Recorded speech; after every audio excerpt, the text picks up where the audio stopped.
Você está no canal Eu Estudo a Lição com o pastor Samuel Camilo. Você já sabe que todos os dias nós gastamos aqui um tempo para poder estudar um pouquinho da palavra de Deus junto com vocês. Mas hoje nós estamos aqui não para poder falar sobre a lição da escola sabatina.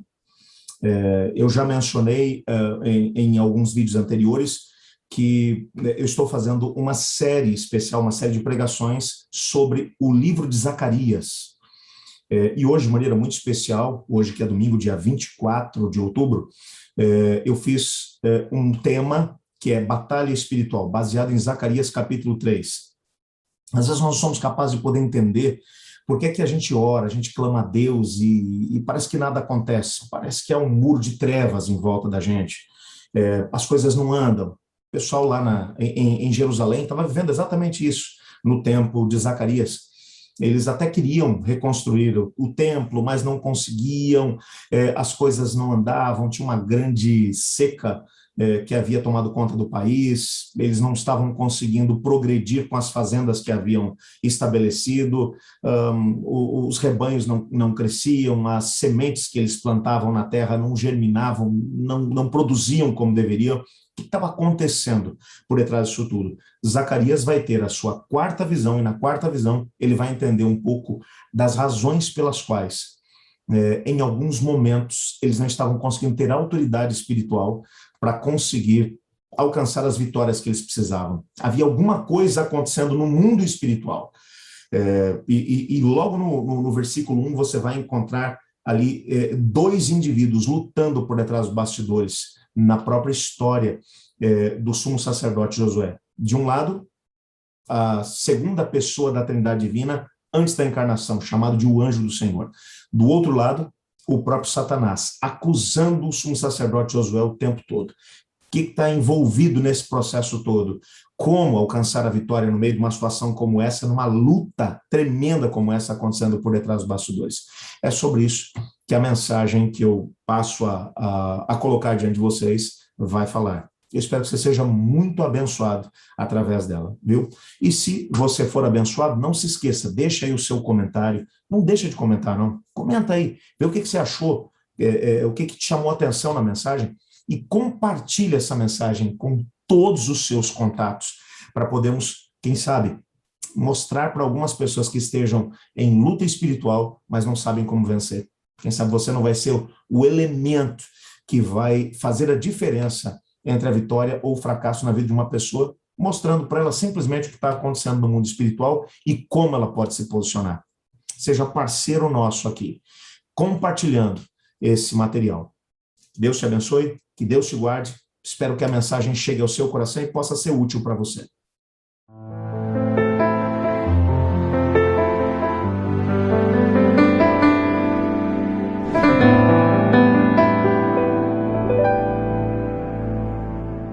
Amém. Louvado seja Deus. Que música maravilhosa. Uma boa noite a todos. Sejam bem-vindos à nossa igreja virtual. Nós temos algumas pessoas que estão conectadas conosco nesse momento através do Zoom. Eu estou dando uma olhada aqui para poder ver quem são as pessoas que estão aqui com a gente nesse momento. Se me permite, gostaria de mencionar aqui aqueles que estão aqui conosco. O Marcelo está com a gente, o Adriano Alencar, a Angélica, a Dirce, o Eduardo Becker, o José Lima, o João Carlos, o meu amigo Lucieldo, seja muito bem-vindo. A Marta Alencar, o meu amigo Oduvaldo Verzola, um abraço para você, Oduvaldo, e também para a Vera, estamos orando aí por ela também. A Olinda e a Undina, desde lá do Paraná, olha que coisa boa. O Esdras está aí junto com a gente também, louvado seja Deus por todos vocês que estão com a gente aqui através do Zoom. Eu estava dando uma olhada aqui agora no YouTube. Nós temos algumas pessoas que acabaram se manifestando aqui no YouTube também. Se me permite, gostaria de mencionar cada um deles aqui, a Ruth França, a Joselita Mendes, a Beth, a Maria Luísa Rodrigues, a Bárbara Almeida, Márcia Aparecida, o Felipe, bem, enfim, temos aqui uma grande quantidade de pessoas. E alguns outros que eu sei que estão nos assistindo também, nesse momento. Eu não sei em que momento é que você está tendo a oportunidade de poder ouvir essa mensagem. Eu sei que durante essa semana eu fui acompanhando, por exemplo, aqueles que têm assistido essas mensagens através tanto do canal do YouTube da Igreja Adventista daqui de Santo Amaro, como também aqueles que têm assistido através do meu canal, do Eu Estudo Lição, com o pastor Samuel Camilo. Estava dando uma olhada aqui agora há pouco, a mensagem da semana passada teve aqui quase 1.000 visualizações, 990 e poucas visualizações, a mensagem do domingo passado. Louvado seja Deus, por isso significa que tem bastante gente aí do outro lado, que nós não fazemos a mínima ideia de quem seja. Muito obrigado por estar conosco.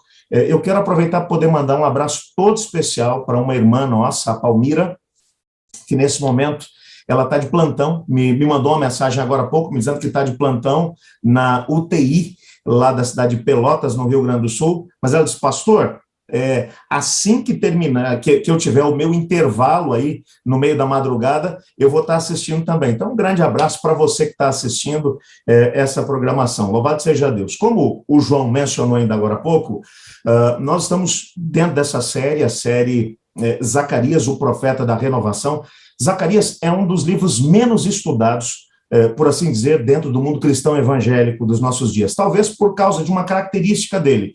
Zacarias é também um livro que foi escrito com o estilo apocalíptico, onde você encontra muitos símbolos que representam uma ideia um pouco maior, e às vezes você tem que pensar um pouquinho mais para poder entender as mensagens que aqui estão. Mas à semelhança do livro do Apocalipse do Novo Testamento, nós temos a oportunidade de entender muita coisa daquilo que está acontecendo por detrás dos bastidores, no mundo espiritual, através das imagens e símbolos que Zacarias colocou aqui dentro do contexto do seu livro. Ainda mais hoje que estaremos estudando a quarta visão que Zacarias teve e que é mencionada no capítulo 3, que nós estaremos lendo a partir de agora. Se você tiver a sua Bíblia e quiser acompanhar a leitura desse texto, como eu tenho mencionado aqui constantemente, nós temos usado a nova versão transformadora da Bíblia como livro-texto para a gente. É uma das versões mais contemporâneas, fiel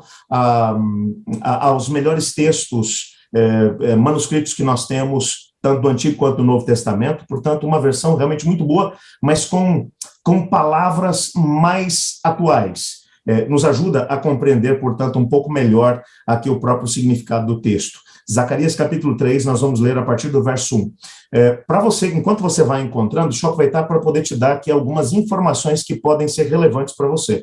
Daqui a pouco você vai estar ouvindo agora essa mensagem e você talvez fique curioso para poder entender as mensagens anteriores que nós fizemos aqui dentro do livro de Isaías. Se você der uma olhada, se estiver assistindo aí através do canal do YouTube da Igreja Adventista Santo Amaro, você tem aí todas as mensagens que foram pregadas anteriormente, estão aí listadas. Se está assistindo através do canal Eu Estudo a Lição com o pastor Samuel Camilo, dentro de uma playlist intitulada aí Sermões, você vai encontrar também todos os outros sermões aqui que a gente pregou, ok? Acho que nessa altura você já deve ter encontrado. Então eu passo a ler aqui o texto, que diz assim: Então o anjo me mostrou o sumo sacerdote Josué, em pé diante do anjo do Senhor.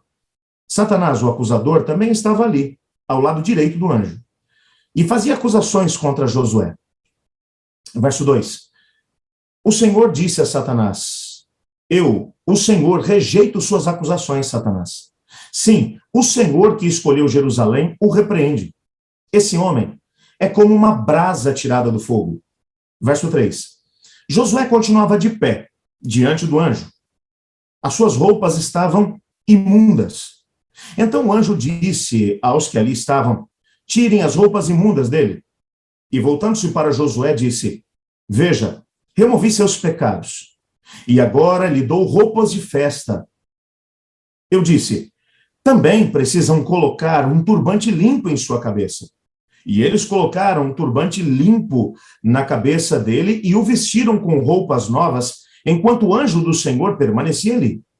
Então o anjo do Senhor falou solenemente a Josué e disse: Assim diz o Senhor dos Exércitos: Se você andar em meus caminhos e seguir meus preceitos, receberá autoridade sobre meu templo e os seus pátios. Deixarei que ande junto com os outros que aqui estão. Verso 8. Ouçam, ó sumo sacerdote Josué, e todos os outros sacerdotes. Vocês são símbolos de coisas futuras. Em breve trarei meu servo, o renovo. Agora olhem para a pedra que coloquei diante de Josué. Uma única pedra com 7 faces. Gravei nela uma inscrição. Diz, o Senhor dos Exércitos, em um só dia removerei os pecados dessa terra. E naquele dia, diz o Senhor dos Exércitos, cada um de vocês convidará seu próximo para sentar-se debaixo da sua videira e da sua figueira. Eu gostaria de convidá-lo nesse momento para fechar os olhos, para podermos orar a Deus. Muito obrigado, Senhor, porque através da sua palavra nós podemos ser trabalhados, exortados, podemos aprender coisas novas. Eu sei que através desse texto do profeta Zacarias, o Senhor tem uma mensagem toda importante para nós aqui hoje. Ajuda-nos a podermos compreendê-la. Que o mesmo Espírito que esteve com Zacarias naquela noite, na qual ele recebeu essas 8 visões, que ele possa estar conosco também, o Espírito Santo de Deus, nos ajudando a compreender as mensagens que estão contidas nesse texto, para entendermos o que é que o Senhor espera de nós nesse tempo e nessa geração. Pois é em nome de Jesus que oramos. Amém. Bem, antes que você possa entrar dentro do texto comigo, a gente vai aqui tentar esmiuçar um pouco aqui o texto para poder entender a mensagem que está aqui embutida. Lembra que eu mencionei a você que a gente não pode entender essas mensagens que estão contidas no livro de Zacarias se nós não voltarmos um pouquinho na história para tentar entender em que momento eles estavam vivendo. Vamos voltar um pouquinho aqui, só para relembrar algumas coisas que a gente tem mencionado aqui no pano de fundo desse livro de Zacarias. Deus havia enviado o seu povo para o cativeiro na Babilônia, eles haviam passado 70 anos lá.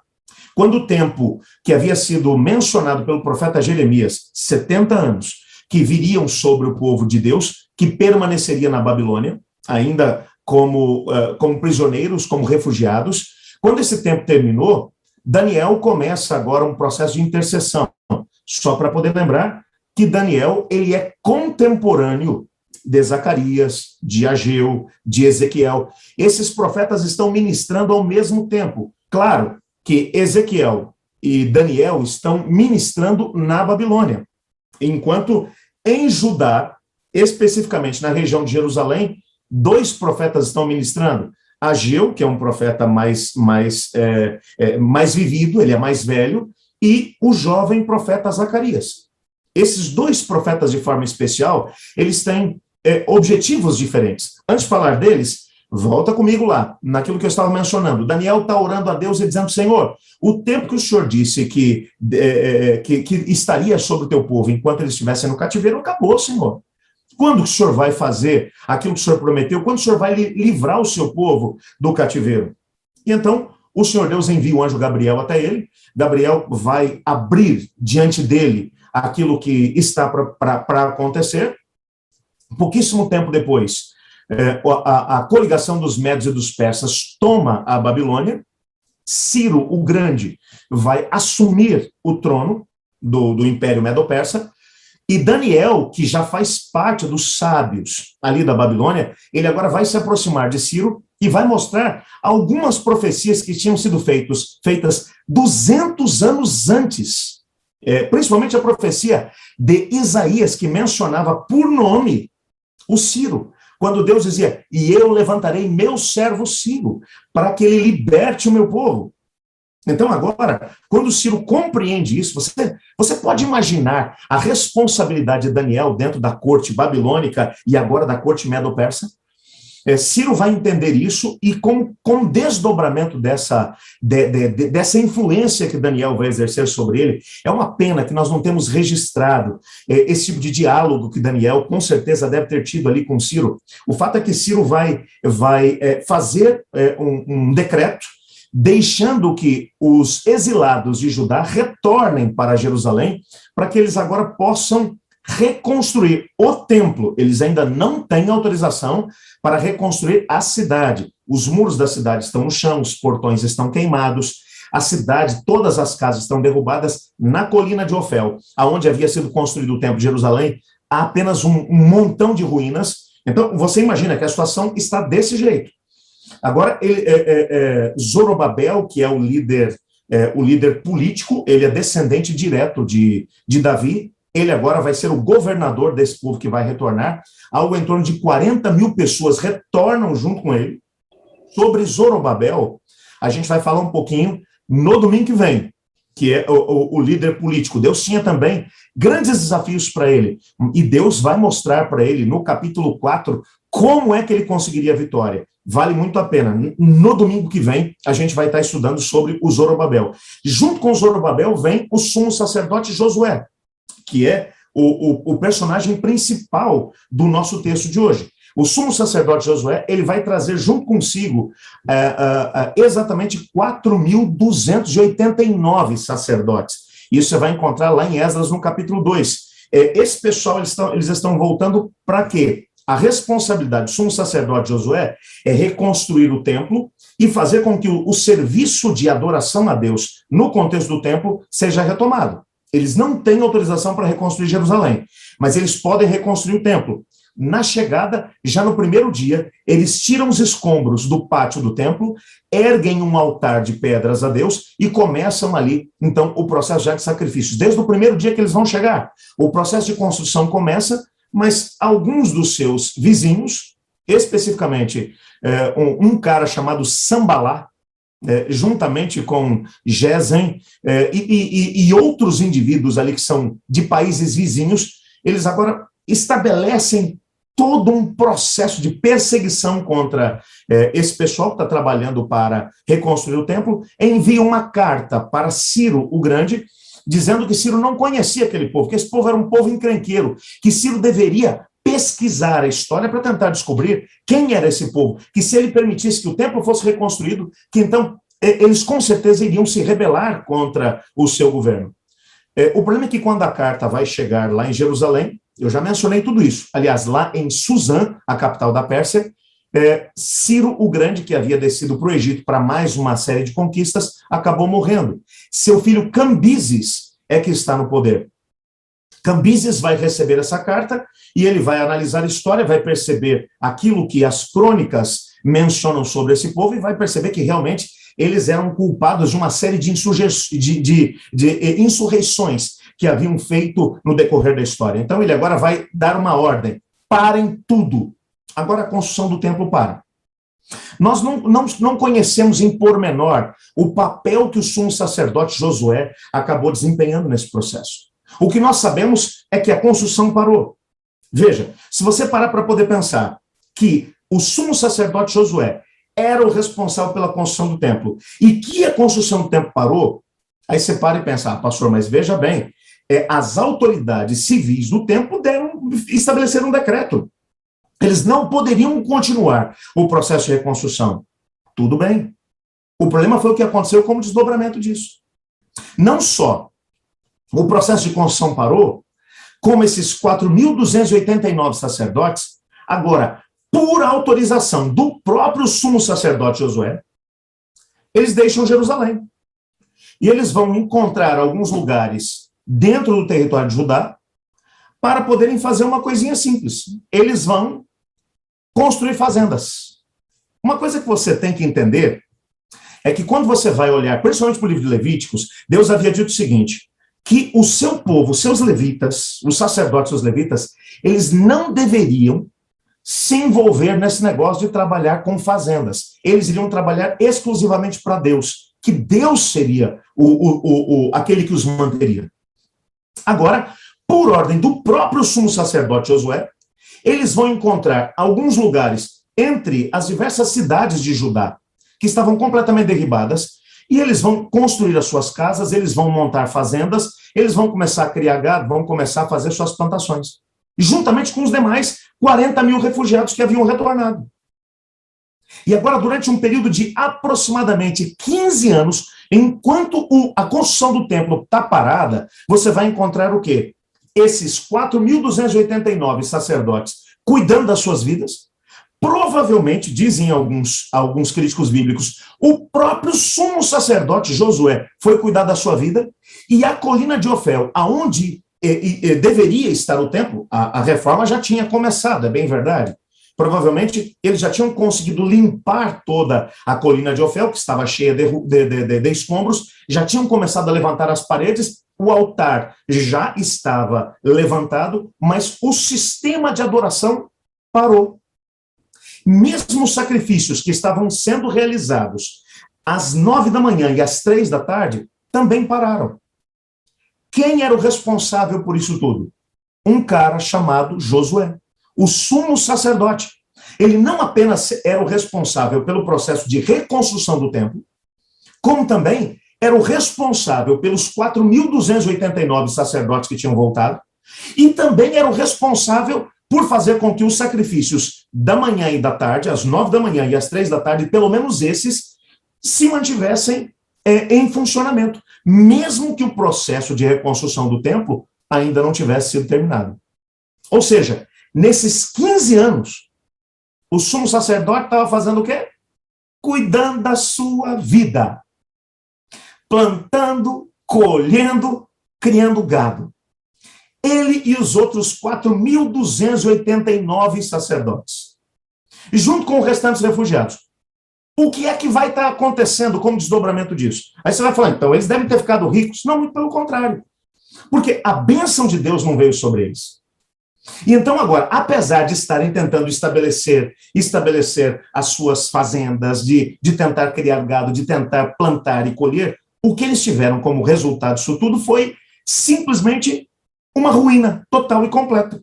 Usaram os poucos recursos que eles tinham para montar as fazendas, para poder montar rebanhos de gado, mas acontece que sem a bênção de Deus, quando você vai ler, principalmente ali os livros de Ageu, o próprio livro de Zacarias, o livro de Malaquias, que vai ser escrito alguns anos mais tarde, o que você vai descobrir que começou a acontecer foi uma coisa muito simples. Eles plantavam, mas o que eles colhiam era quase que menos do que o que eles tinham plantado. Eles estavam criando gado, mas as crias morriam na hora do parto. Uma seca veio sobre o país. As chuvas não vinham na época certa.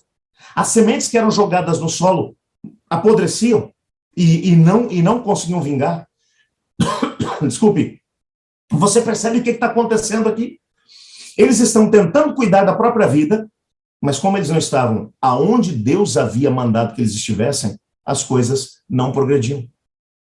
Algumas vezes a gente tem a noção ou a impressão de que se a gente cuidar da nossa vida, se a gente se esforçar muito, se a gente usar todos os nossos dons e talentos para podermos conseguir crescer na vida e fazer com que as coisas funcionem bem, certo? Que tudo vai correr bem. Deixa eu falar para você uma coisa. Sem a bênção de Deus, mesmo que você tenha os melhores recursos, mesmo que você tenha as melhores ideias, mesmo que você tenha as melhores circunstâncias externas, a coisa não vai vingar. Porque a gente, quando olha para a Bíblia, a gente descobre que Deus tem um plano para cada um de nós, um propósito, um projeto.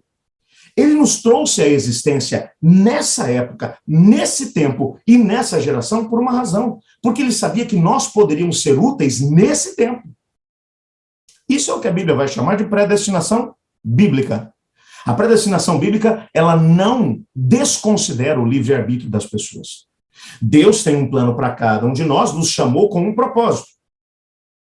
E quando nós entendemos esse propósito, e mesmo que agindo pela fé, nós nos colocamos nas mãos de Deus, então coisas grandiosas começam a acontecer, e a nossa vida ganha um sentido completamente diferente. Nós nos sentimos completamente preenchidos, completos. Por quê? Porque você vai estar no lugar aonde você deveria estar. Você vai estar fazendo aquilo que você foi criado para poder fazer. Quando você entende isso, sua vida tem um outro colorido.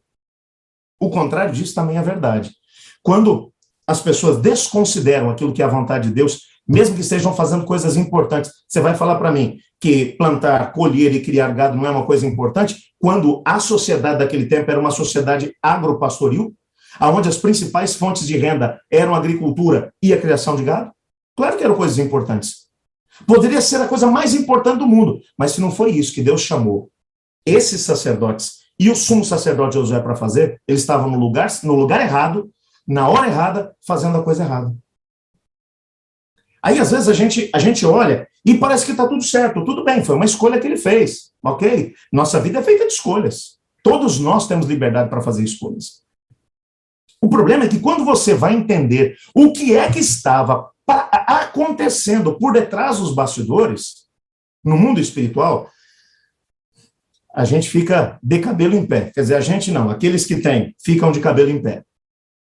A gente não tem a possibilidade de poder entender exatamente aquilo que se passa por detrás dos bastidores. A Bíblia vai deixar claro que, de forma invisível à nossa volta, existe uma dimensão que é chamada de dimensão espiritual, onde os anjos de Deus e os anjos do inimigo de Deus estão lutando exatamente à nossa volta, por nossa causa. O próprio Daniel experimentou isso. Quando ele começou a orar, pedindo ao anjo do Senhor que viesse até ele e lhe dissesse, que trouxesse uma mensagem, ele está orando, Senhor, já faz 70 anos, o tempo do cumprimento da tua promessa chegou, por favor. E durante 21 dias, o Daniel está orando, jejuando, clamando, buscando a Deus, ele quer saber por que nada está acontecendo. Quando o anjo aparece para ele, o anjo vai falar assim, Daniel, você não foi ignorado por Deus. O problema é que o próprio príncipe da Pérsia se opôs a mim e aconteceu uma luta de 21 dias no mundo espiritual. E se não fosse Miguel, o grande príncipe, que é um dos nomes usados por Cristo Jesus antes da sua encarnação, se não fosse ele vir ao meu encontro, eu não teria conseguido chegar aqui. Portanto, uma batalha que durou 21 dias no mundo espiritual impediu que a resposta de Deus para Daniel chegasse no momento em que ele estava orando. Você consegue compreender isso? Tem coisa que a gente não é capaz de ver, mas que sabe o que está acontecendo. Quando você olha o versículo 1, o Zacarias ele vai ver, aqui do capítulo 3, que nós acabamos de ler, o Zacarias vai ver o que está acontecendo no mundo espiritual. Dá uma olhada de novo no texto, olha ali, ó. Então o anjo me mostrou o sumo sacerdote Josué em pé diante do anjo do Senhor. Satanás, o acusador, também estava ali, ao lado direito do anjo, e fazia acusações contra Josué. Olha o que o Zacarias vai ver aqui. Ele vê aqui 3 pessoas. O Zacarias não tinha a mínima noção do que estava acontecendo, ok? O Josué. Josué aqui, ele não tem a mínima noção do que está acontecendo. Mas Zacarias, em sua visão, ele vê o sumo sacerdote Josué. De um lado está o anjo do Senhor. Essa é uma figura que, quando vai aparecer no Antigo Testamento, os teólogos aqui, protestantes pelo menos, em sua grande maioria, eles mencionam que é uma figura do próprio Cristo pré-encarnado. Ok? Como é que nós sabemos isso? Quando, muitos anos antes, esse mesmo anjo do Senhor, ele vai aparecer ao Josué, enquanto Josué está orando, pedindo a Deus permissão para poder atravessar o Rio Jordão e entrar na terra de Canaã, para poder conquistar a fortaleza de Jericó, o anjo do Senhor aparece para ele e diz para ele a mesma coisa que havia acontecido com Moisés alguns anos antes, 40 anos antes. Vai dizer, tira as sandálias do teu pé, porque o lugar que você está pisando é a terra santa. E ele vai agora se ajoelhar e vai adorar o anjo do Senhor. Os anjos não podem ser adorados. Quando você vai olhar para o próprio livro do Apocalipse, João, ele recebe toda uma revelação por parte do anjo do Senhor, o anjo que o acompanhou durante todas as visões que ele teve, e ele diz que ele se prostra para poder adorar o anjo, e o anjo fala assim, não faça isso. Eu sou conservo teu e dos seus irmãos, que têm o dom de profecia. Adora a Deus. Os anjos não aceitam a nossa adoração. Mas esse anjo do Senhor não só aceita, como ele ordena a Josué para que se prostre diante dele. Esse anjo do Senhor é ninguém menos do que o próprio Cristo pré-encarnado. Então você imagina aqui a história. O sumo sacerdote Josué ele não está vendo o que está acontecendo. Ele está em pé. Ele é apresentado estando de pé. De um lado, do lado esquerdo dele, está o anjo do Senhor, Cristo pré-encarnado. Segunda pessoa da Trindade Divina. Do lado direito está ninguém menos do que o acusador dos irmãos, chamado de Satanás. Satanás está ali. Fazendo o quê? Acusando Josué. É isso que o texto está dizendo. Olha a segunda parte do versículo 1. Também estava ali ao lado direito do anjo e fazia acusações contra Josué. Que acusações que ele estava fazendo? Bom, pelo contexto, você chega aqui a uma conclusão. Se tem uma coisa que o Josué é culpado diante do Senhor. Por quê? O templo tinha parado de ser construído. Porque Cambises tinha feito um decreto. Tudo bem? Então aqui o sumo sacerdote Josué, ele tem boas razões para não estar construindo o templo. Mas por que razão ele mandou os 4.289 sacerdotes para as fazendas? Por que ele mesmo foi para as fazendas e parou de fazer o sacrifício às 9 da manhã e às 3 da tarde? O processo de intercessão pelo povo de Deus, que estava completamente perdido. O povo de Deus, ali em Judá, estava completamente perdido. Quando você vai estudar o livro de Ageu, o livro de Zacarias, o livro de Malaquias, quando você vai estudar Esdras e Neemias, meu amigo, você vai descobrir, esse povo, ele veio do cativeiro, mas eles estão completamente longe do caminho do Senhor. Eles estão completamente distantes do caminho do Senhor. Você pode dizer o que você quiser aqui, mas eles estão completamente distantes do caminho do Senhor. Longe. Bom, o sumo sacerdote Josué parou o processo de intercessão. Por detrás dos bastidores, agora você percebe o que está acontecendo. Se você dá uma olhada, olha a situação do sumo sacerdote Josué. Ele é apresentado aqui como? Bom, ele é apresentado aqui como, o versículo 3 vai dizer, Josué continuava em pé diante do anjo e as suas roupas estavam imundas. A língua utilizada aqui para poder mostrar o que está acontecendo, a língua hebraica, ela é muito rica aqui, nesse momento, mas a linguagem utilizada, ela é muito pesada, muito pesada. Porque quando o texto vai dizer aqui que as suas roupas estavam imundas, a palavra hebraica que vai ser usada aqui para descrever as vestes do sumo sacerdote Josué, a tradução desse texto, ela pode ser feita, se dizendo o seguinte, as suas roupas estavam cheias, sujas de excrementos humanos, de fezes humanas. Então, você percebe quão repugnante é essa visão? E, inclusive, quando você vai olhar para o versículo 5, você vai descobrir que até mesmo o turbante, a mitra que ele usava na cabeça, que possuía uma placa de ouro, e dizia assim, santidade ao Senhor, até mesmo o seu turbante estava na mesma situação. A situação que o quadro que está sendo aqui pintado, visto sob a perspectiva do mundo espiritual, é um quadro repugnante.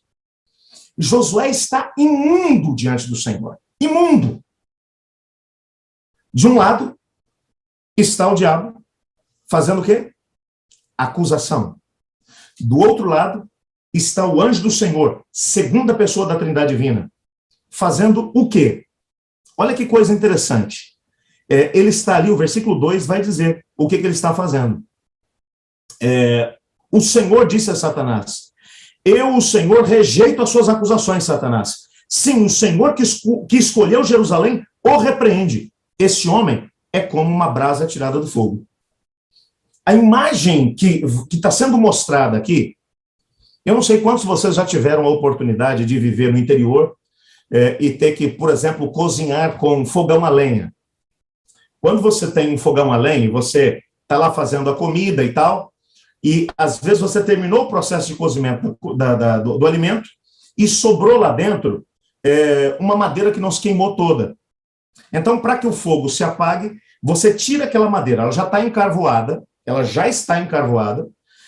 ela ainda tem um pouco de madeira, mas ela é quase que só carvão. Você tira aquela madeira de dentro e deixa do lado de fora. Quando você deixa do lado de fora, por mais vivo, por mais aceso que esteja o fogo, em pouco tempo ela se torna um amontoado de carvão. É essa figura. O que Cristo está dizendo a respeito de Josué é o seguinte: olha, o Josué realmente é como se fosse um tição tirado do fogo, é como se fosse um carvão, é como se fosse uma madeira que pegou fogo e que agora se apagou. Isso vale o quê? Vale nada. O texto está mostrando aqui que o sumo sacerdote Josué é culpado. É interessante que o anjo do Senhor, Cristo Jesus, aqui, não vai dizer para o Satanás assim: o que você está falando é mentira, o Josué não é culpado. Bom, se o Josué fosse inocente, o sumo sacerdote fosse inocente, a primeira coisa que Cristo ia dizer é o seguinte: o que você está falando é mentira. O sumo sacerdote Josué é inocente, mas ele não era. Ele era culpado, 100% culpado. Por isso as suas vestes estavam imundas. Isso significa a culpa que ele tinha. E a mitra que estava suja, o seu turbante que estava sujo também, representa o seguinte: o turbante representa a unção que Deus colocaria sobre ele, a autoridade do Espírito de Deus que estaria sobre ele para que ele pudesse fazer a obra de Deus. Por que ele não tinha mais autoridade diante do povo? Por que ele tinha perdido completamente a autoridade e o respeito pela própria nação? Porque ele tinha desobedecido a Deus, Senhor. Ele era culpado diante de Deus. E por isso tinha perdido a autoridade diante de Deus e diante do povo. E por isso, agora, o diabo tinha argumento suficiente para poder criticá-lo, para poder dizer: esse cara, ele não pode ser o representante seu aqui nessa terra. Como que ele vai ser o seu sumo sacerdote? Você repara que o quadro aqui é terrível. Deixa eu fazer uma pausa aqui para poder ler com você um texto, tá bem? Esse texto é um texto muito forte mesmo, de uma obra intitulada Testimonies for the Church, no volume 1, nas páginas 345 e 346. É um texto onde Ellen White ela menciona o que essa guerra que acontece por detrás dos bastidores entre as forças do bem e do mal, o que a gente está vendo aqui no texto, na vida do sumo sacerdote Josué. Por favor, tenta agora prestar atenção nesse texto aqui. Ó. Vi anjos maus contendendo por pessoas, e anjos de Deus a resistir-lhes. Difícil foi a luta. Os anjos maus estavam corrompendo a atmosfera com sua influência venenosa e amontoando-se em torno dessas pessoas a fim de adormecer-lhes as sensibilidades. Santos anjos observavam ansiosamente e aguardavam para repelir o exército satânico. Não cabe, porém, aos anjos santos o controlar a mente dos homens contra a sua vontade. Caso eles cedam ao inimigo e não façam esforço para resistir-lhe, então os anjos de Deus pouco mais podem fazer do que restringir o exército de Satanás, para que não destrua, até que seja dada mais luz aos que estão em perigo, a fim de os mover a despertarem e volver-se para o céu em busca de socorro. Faz uma pausa aqui. Olha a cena que está sendo descrita. É uma batalha renhida entre as forças do bem e do mal. Qual é a cena que ela vê? Os anjos do inimigo estão em volta das pessoas, corrompendo a atmosfera que está em volta deles. Aqui, claramente, o texto está falando sobre essa atmosfera no mundo espiritual, impedindo que a luz do céu venha sobre eles.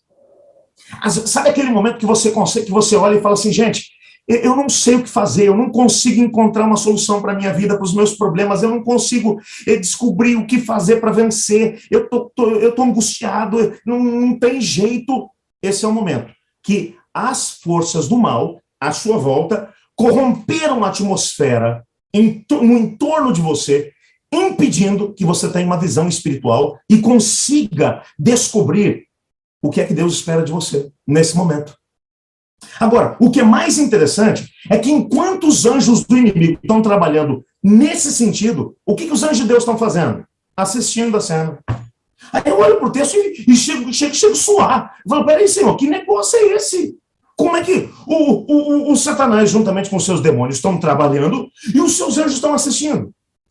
O texto explica. Deus deu livre-arbítrio, liberdade de escolha para todos nós. E Deus não força a barra para nos obrigar a nos colocar numa posição ao lado dele, no meio desse grande conflito. Não. Eles observam, se o ser humano em questão clama a Deus, entende que no meio dessa grande luta entre as forças do bem e do mal, o único jeito que ele tem de poder vencer é através da força de Cristo, bem como dos anjos bons, e clama a Deus, bom, então esses anjos têm a possibilidade de poder entrar em cena. Mas se ele não faz isso, o que os anjos de Deus podem fazer, por causa do nosso livre-arbítrio, é apenas restringir a ação dos anjos do inimigo, dizendo o seguinte, ó, vocês podem vir até aqui, daqui vocês não podem mais passar. Para que ele não destrua a nossa vida. Gente, isso aqui é terrível, mas o texto não termina. Continua. Jesus não comissionará os santos anjos a livrarem os que não fizerem nenhum esforço para ajudarem-se a si mesmos. Gente, isso aqui é terrível. E Jesus não vai comissionar, não vai mandar anjos para poderem nos salvar se nós não estivermos dispostos a fazer a nossa parte. Qual é a nossa parte? Nos posicionarmos. Como que eu posso me posicionar? Através do estudo da palavra e através da oração. É isso que vai acontecer aqui atrás. Aqui, logo na sequência. Olha o texto. O que ele vai dizer? Olha só. Aqui. Se Satanás vê que está em perigo de perder uma pessoa, ele se ativa ao máximo para conservá-la. E quando o indivíduo é despertado para o perigo em que se encontra e aflito e fervorosamente busca forças em Jesus, o inimigo teme perder um cativo e chama um reforço dos seus anjos a fim de encurralarem a pobre pessoa, formando um muro de trevas em torno dela, de modo que a luz do céu não consiga chegar até onde ela está. Se, porém, a pessoa em perigo persevera e em sua impotência se lança sobre os méritos do sangue de Cristo, o nosso Salvador escuta a fervorosa oração e envia reforços daqueles anjos magníficos em poder, a fim de a libertar. Olha que coisa fantástica! Quando o indivíduo entende, gente, o que está acontecendo na minha vida não é coisa comum, não. Isso aqui está acontecendo uma batalha no mundo espiritual. Os anjos de Deus e do inimigo estão lutando aí. E eu tenho que me posicionar no meio desse negócio. Vou usar meu livre-arbítrio. Senhor Deus, eu preciso de uma intervenção sua. Senhor, eu me coloco nas suas mãos. Eu quero me posicionar do lado do reino de Deus. Senhor, me ajuda. Quando você começa a fazer isso, sabe o que você está fazendo? Você está dando, por causa do seu livre-arbítrio, você está dando a Deus autorização para entrar no meio dessa luta. O diabo faz o quê? Ele agora cria um muro de trevas em volta da pessoa, para que a luz do céu não chegue. E você olha e fala, eu fui abandonado pelo céu, não está acontecendo nada. Mas o que está acontecendo é que o tempo está fechando do lado de fora, no mundo espiritual. A batalha está acontecendo de forma renhida. O Senhor Jesus começa agora a enviar os seus anjos. Olha o texto, que o texto continua. Satanás não suporta que se apele para o seu poderoso rival, pois teme e treme diante da sua força e majestade. Ao som da fervorosa oração, todo o exército de Satanás treme. Ele continua a chamar legiões de anjos maus para conseguir o seu fim. E quando os anjos todo-poderosos, revestidos com a armadura celeste, chegam em auxílio da fraca e perseguida pessoa, o inimigo e os seus anjos recuam, sabendo muito bem que a sua batalha está perdida. Os voluntários súditos de Satanás são fiéis, ativos e unidos com o mesmo objetivo. E se bem que se odeiem e guerreiem uns contra os outros, aproveitam toda oportunidade para promover o interesse comum. Mas o grande comandante do céu e da terra limitou o poder de Satanás. Você está entendendo o que está acontecendo aqui? O texto vai dizendo que quando você está nessa situação, você sente um muro de trevas em volta de você. E o pior de tudo, sabe o que é? É que nessas situações, irmão, a maior parte das vezes nós somos culpados. Eu gosto muito de uma frase que Charles Spurgeon disse. Ele disse assim, às vezes nós ficamos nos perguntando se o diabo tem alguma coisa contra a gente. Ele diz assim, a gente não tem que perguntar se ele tem, a gente tem que perguntar o que ele tem hoje. Porque se a gente for procurar hoje, vai haver um momento em que você foi impaciente, que você foi bruto com as pessoas à tua volta, que você foi orgulhoso, que você foi egoísta, que você teve pensamentos ruins, que você tomou atitudes ruins hoje. Então, na verdade, a gente tem que parar e perguntar o seguinte, será que hoje o diabo tem mais alguma coisa que ele possa usar contra mim? porque eu tomei mais alguma atitude pecaminosa hoje, porque com certeza ontem vai ter, anteontem vai ter, e antes de ontem também. E assim vai ser em todos os dias da nossa vida, porque nós somos pecadores. Essa figura do sumo sacerdote Josué aqui é a figura de todos nós, sujos diante do Senhor, sem autoridade espiritual, a roupa suja pelo pecado, a mitra ou o turbante que representa a autoridade espiritual também suja. Por quê? Porque, amigos, se tem uma coisa que nenhum de nós pode dizer é que nós não somos pecadores. Nós somos pecadores. Podemos dizer o que quisermos, nós somos pecadores e culpados diante do Senhor Deus. Agora, o que nós não podemos esquecer é que, às vezes, nós não sabemos o que está acontecendo por detrás dos bastidores. O sumo sacerdote Josué não tinha ideia do que estava acontecendo, mas por detrás dos bastidores, você encontra, de um lado, o inimigo olhando para o Senhor Jesus e dizendo: esse Josué, esse sumo sacerdote Josué, esse cara não vale nada, esse cara é pecador, esse cara, olha o que ele fez, olha o que ele deixou de fazer, olha as atitudes dele. E ele era culpado. Por isso você não encontra o Senhor Jesus dizendo: ele não é culpado. Não. O que o Senhor Jesus vai dizer é o seguinte: eu não aceito a sua acusação contra ele.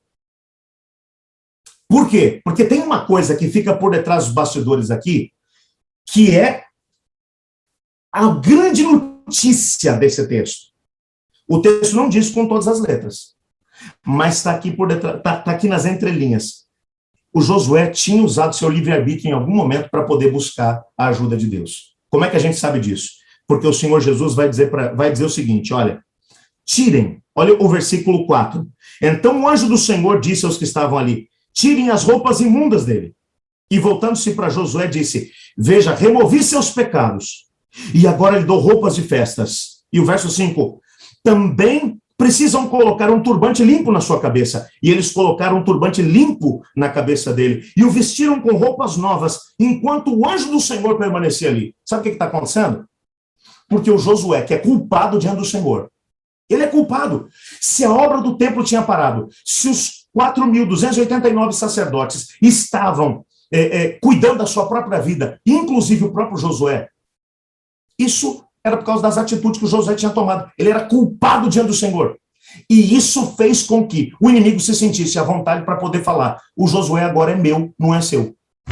O Josué agora está no meu caminho e não no seu. O Senhor Jesus fica calado no primeiro momento, mas provavelmente no momento em que o sumo sacerdote Josué, ele clama a Deus e busca por graça e misericórdia, o Senhor Jesus fala assim: tirem as roupas imundas dele, coloquem roupas limpas. O que significa que os pecados dele foram perdoados. Por quê? Porque Deus, através da sua graça maravilhosa, ele cobriu os pecados do sumo sacerdote Josué. Ele tirou aquelas roupas cheias de sujeira, de imundícia, de excrementos humanos. E coloca agora roupas de festa nele. Coloca um turbante limpo na sua cabeça, o que significa que a autoridade espiritual estava voltando sobre ele.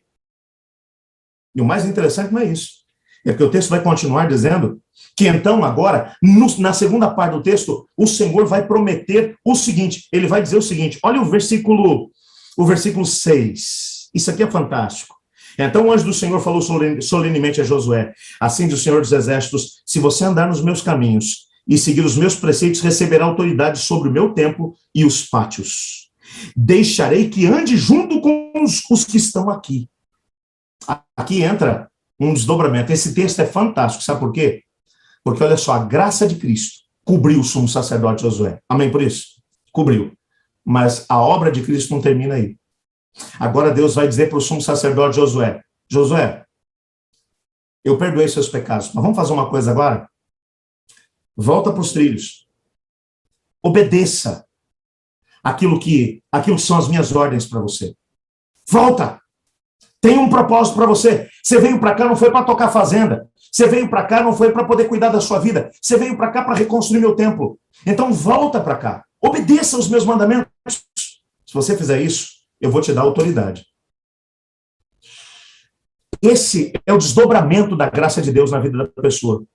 A graça de Cristo nos cobre e nos perdoa, mas ela não para por aí. O Senhor olha para a gente e diz: e o plano que eu tenho para você? Você vai tomar a decisão de poder seguir esse plano ou não? Você continua sendo livre. Se você não quiser seguir nesse caminho, tudo bem, você vai continuar as mesmas roupas de graça que Deus colocou na tua vida, as roupas limpas, daqui a pouquinho vão estar todas sujas de novo. O único jeito de você permanecer embaixo da graça de Cristo é agora, depois dessa graça te alcançar, quando o Espírito de Deus passa a viver dentro de você, é você obedecer pela força e poder que vem de Deus, à vontade de Deus. É seguir na direção que ele tem proposta para você. No caso, o sumo sacerdote Josué era o quê? Trazer de volta os 4.289 sacerdotes para Jerusalém e recomeçar o processo de reconstrução. Mas o texto agora continua. E o verso 8 vai dizer assim: ouçam, sumo sacerdote Josué e todos os outros sacerdotes, vocês são símbolo de coisas futuras. Em breve trarei o meu renovo. E agora olhem para a pedra que coloquei diante de Josué. Uma única pedra com 7 faces. Gravei nela uma inscrição, diz o Senhor dos Exércitos. Em um só dia removerei os pecados dessa terra. Aqui, agora, ele vai usar 2 imagens para uma mesma realidade. Olha o que ele vai dizer. O meu renovo eu estou trazendo. E vou colocar uma pedra diante de vocês. Tanto a imagem do renovo quanto a imagem da pedra é uma imagem do Messias que viria. Eu não tenho tempo aqui para poder mostrar para você os detalhes, mas existem dezenas de textos bíblicos que mencionam o renovo como sendo o Messias e mencionam a pedra como sendo o próprio Messias. Ok? Agora, o detalhe importante é que o texto está dizendo, em um só dia eu vou remover os pecados dessa nação. E esse dia aconteceu. Algo em torno de 400 anos depois dessa noite em que o sumo sacerdote Josué teve essa visão. Quando, numa sexta-feira de tarde, lá no lugar chamado Calvário, Cristo Jesus, com os braços abertos na cruz do Calvário, ele morreu, ele disse, Pai, está consumado, nas tuas mãos entrego o meu espírito. Naquele momento, ele resolveu definitivamente o problema do pecado, não só na nação de Israel, mas em todo o mundo. Amém por isso? Portanto, o que o texto está dizendo para a gente aqui é que existe uma solução individual para o nosso problema e uma solução coletiva. Pode dizer, isso é boa notícia, claro que é, mas a mesma realidade do Josué, ela também é nossa. Josué era livre para escolher se ele seguiria o propósito de Deus ou se ele permaneceria em rebelião contra Deus. Toda vez que nós estamos em rebelião contra Deus, nós estamos dando munição para o inimigo de Deus, para que ele possa detonar a nossa vida. Cada vez que nós nos colocamos numa posição fora da vontade de Deus, nós estamos dando munição para o diabo, para ele arrebentar com a nossa vida, para ele arrebentar com a nossa família, para ele arrebentar com a nossa própria espiritualidade. Mas cada vez que nós clamamos a Deus e nos colocamos nas mãos dele, nós estamos deixando que a graça de Cristo nos cubra. E o que é que vai acontecer como desdobramento disso? O último versículo que eu quero ler, e com isso eu quero encerrar minhas considerações. O versículo 10. E naquele dia, diz o Senhor dos Exércitos, cada um de vocês convidará seu próximo para sentar-se embaixo da sua videira e da sua figueira. Parece que esse último texto não tem nada a ver com guerra espiritual, com batalha espiritual. Mas o versículo 10, ele mostra o desdobramento de uma batalha espiritual travada por alguém que entende. Eu estou no meio do fogo cruzado. Tem uma batalha de dimensões cósmicas acontecendo ao meu lado. O inimigo está tentando me destruir. O Senhor Jesus está tentando me salvar. E o que vai fazer a diferença no meio dessa batalha é a minha escolha, o meu posicionamento. Se eu vou estar ao lado de Deus ou se eu vou estar ao lado do inimigo de Deus. Se eu vou seguir a vontade de Deus ou se eu vou seguir as insinuações do inimigo de Deus. É isso que vai fazer a diferença. Quando eu me posiciono ao lado de Cristo, a batalha pode ser intensa. Ela pode ser grande. Você viu o texto que nós lemos ali de Ellen White. Ela vai dizer que um muro de trevas é colocado em volta da pessoa e o inimigo vai trabalhar. A luz do céu não pode chegar, não pode chegar, não pode chegar. Mas o Senhor Deus vai mandando suas legiões de anjos para combater por uma única pessoa, se for necessário. Até que a vitória seja ganha pelas forças de Deus. Só um dado matemático, estatístico para vocês. O livro do Apocalipse, no capítulo 12, vai dizer para a gente que quando a rebelião começou no céu, o diabo conseguiu trazer com ele a terça parte dos anjos. Se você pegar todos os anjos do céu e dividir em 3 partes iguais, uma parte ficou com ele na rebelião. 2 partes ficaram com o Senhor Jesus. Se for pensar só na batalha dos anjos, tem o dobro de anjos à nossa disposição. Nós só perderemos se fizermos as escolhas erradas. O elemento que vai determinar se vamos perder ou vencer não é o poder de Deus. Porque o poder de Deus está muito claro. Não é a graça de Cristo. A graça de Cristo já está à nossa disposição. Não é a vontade de Deus de poder nos salvar. Ele já disse que Ele quer. É o nosso posicionamento. O versículo 10 está dizendo que nós vamos nos sentar debaixo da nossa videira e da nossa figueira para nos alegrarmos com o que o Senhor nos der. Essa alegria, ela vem quando? Quando nós nos posicionamos e quando damos ao Senhor a possibilidade de vencer no mundo espiritual por causa do nosso livre-arbítrio, do nosso posicionamento. Você entende? Por que a nossa vida tem que ser uma vida de oração? Por que a nossa vida tem que ser uma vida de estudo da palavra de Deus? Por que a nossa vida tem que ser uma vida alicerçada em cima do assim diz o Senhor? Porque, amigão, a menos que a gente faça isso, a gente está lascado. Nós estamos perdidos. Não conseguiremos, sob hipótese alguma, alcançar as vitórias que o Senhor Deus tem para nós. É exatamente isso que, já no contexto do Novo Testamento, vai ser mencionado pelo apóstolo Paulo. Olha, na carta aos Efésios, no capítulo 6, a partir do versículo 12, olha o que Paulo vai dizer aqui, ó. Isso aqui é fantástico. Ele vai dizer: pois nós não lutamos contra inimigos de carne e sangue, mas contra governantes e autoridades do mundo invisível, contra grandes poderes nesse mundo de trevas e contra espíritos malignos nas esferas celestiais. Portanto, vistam toda a armadura de Deus, para que possam resistir ao inimigo no tempo do mal. E então, depois da batalha, vocês continuarão em pé, firmes. Só tem um jeito de a gente poder vencer. Sumo sacerdote Josué era culpado, assim como eu e você também somos. Por que a graça de Cristo conseguiu cobri-lo? Por que ele teve o perdão dos pecados? E não só, ele recebeu a autoridade espiritual, porque a mitra foi colocada na cabeça dele. O turbante foi colocado na cabeça dele. Deus estava dando a ele autoridade espiritual. E quer que eu diga uma coisa para você? O templo foi reconstruído. O sumo sacerdote Josué, depois de entender isso, de se posicionar, de receber autoridade, ele trouxe de volta os 4.289 sacerdotes de volta para Jerusalém. Como que ele conseguiu tirar esses caras das fazendas deles agora? Porque agora ele tinha autoridade espiritual. Um pouco tempo de lá, de Suzã, veio um outro documento assinado agora pelo Dario I, que estava sendo influenciado também pelo Daniel, dizendo: podem voltar a reconstruir o templo. E agora o sumo sacerdote Josué, ele tinha se posicionado, ele tinha autoridade espiritual, ele trouxe os sacerdotes, e o Ageu agora começa a orar, chama o povo para que se una a eles. E quer que eu diga uma coisa para você? Em pouco tempo, o templo foi completamente reconstruído. A obra que Deus tinha pensado para o sumo sacerdote Josué aconteceu. Por quê?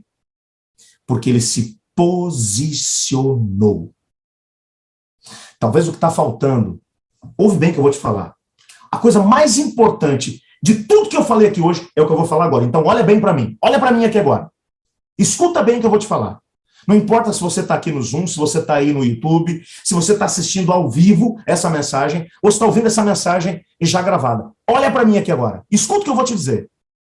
Talvez as vitórias que você está precisando na sua vida, elas só acontecerão de verdade no momento em que você se posicionar.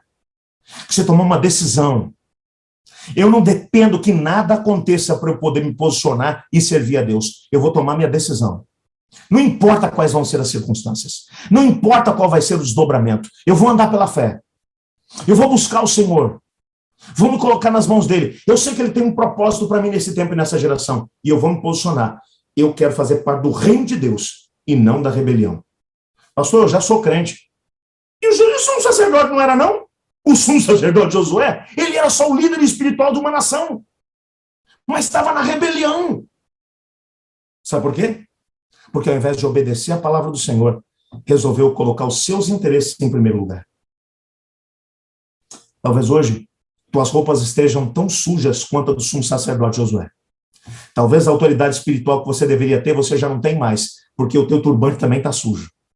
O Senhor Jesus olha para você e diz, só depende do teu livre-arbítrio para trocar suas roupas e colocar um turbante novo na sua cabeça. E para poder vencer a guerra que está acontecendo no teu entorno, para romper os muros de trevas que o inimigo colocou à sua volta. Que decisão você vai tomar?